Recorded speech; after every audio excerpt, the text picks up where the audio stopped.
이 신당동 지역은 향후 몇 년간은 지속적으로 이주 수요의 영향으로 부동산의 가치가 상승할 수 있을 것이라고 말씀을 드리겠습니다.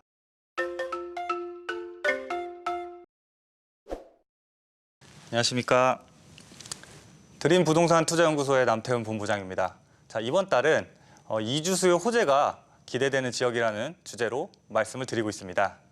자, 지난주에는 전반적인 이주 수요의 특징과 이주 수요 호재를 보기 위한 접근 방법들을 좀 주로 설명을 드렸습니다. 자, 오늘은 이주 수요 호재가 기대되는 지역 그 두 번째 시간으로 지역적인 설명을 드리고자 합니다. 자, 오늘 소개할 이주 수요 호재가 기대되는 지역은 중구 신당동 지역입니다. 최근에 부동산에 투자를 하려고 할 때 많은 분들이 용산을 떠올리시곤 합니다. 이 수많은 개발 계획들로 인해서 미래 가치에 대한 기대감이 높다라는 장점을 갖고 있기 때문일 것입니다. 자, 하지만 용산은 다양한 개발 호재 이전에 서울의 중심에 위치하고 있다는 그 입지적인 장점이 밑바탕에 깔려 있기 때문에 그 가치가 배가 된다라고 볼 수가 있습니다. 자, 마찬가지로 신당동 지역도 용산에 버금갈 정도로 입지적으로 뛰어난 곳입니다.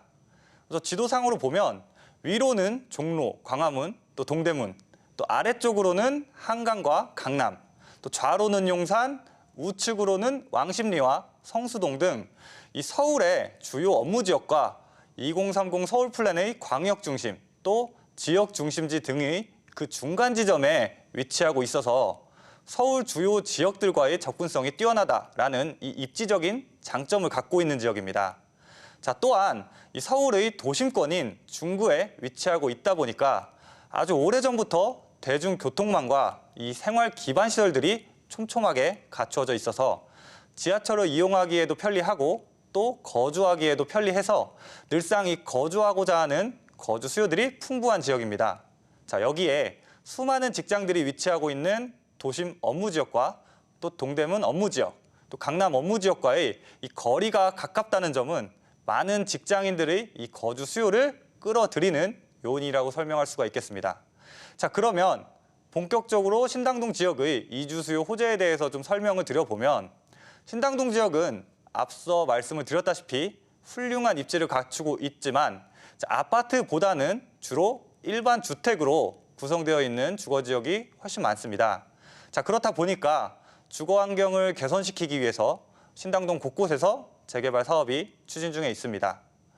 이 신당동에는 다수의 재개발 구역들이 지정이 되고 또 현재 진행 중에 있는데 자, 대표적으로 신당 8구역과 9구역, 또 신당 11구역이 있습니다. 자, 이 중에 가장 사업 속도가 빠른 신당 8구역의 경우에는 사업 시행 인가를 현재 획득한 상황이고 올해 말에 관리 처분 인가 획득을 목표로 해서 좀 사업이 추진 중에 있습니다. 자, 그렇기 때문에 올 하반기에서 내년 상반기 정도 이주 수요가 발생을 하면서 좀 신당동 지역에 영향을 끼칠 것으로 좀 생각이 되고요.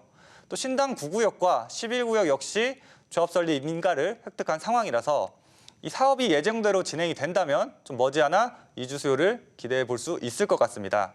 자, 이와 같이 재개발 이주 수요뿐만 아니라 서울시 리모델링 시범단지로 선정된 남산 타운아파트 역시도 향후 사업이 진행이 되면서 대규모의 이주 수요를 불러올 것으로 예상이 되기 때문에 이 신당동 지역은 향후 몇 년간은 지속적으로 이주 수요의 영향으로 부동산의 가치가 상승할 수 있을 것이라고 말씀을 드리겠습니다. 부동산 투자에 있어서 호재도 굉장히 중요하지만 그에 못지않게 중요한 것이 이 투자 타이밍입니다. 신당동 지역의 이 이주 수요 호재를 잡기 위해서는 올해를 넘기지 않는 타이밍에 투자를 하셔야 한다는 점 말씀을 드리면서 오늘 준비한 이주 수요의 호재가 기대되는 지역 신당동 편 마치도록 하겠습니다. 감사합니다.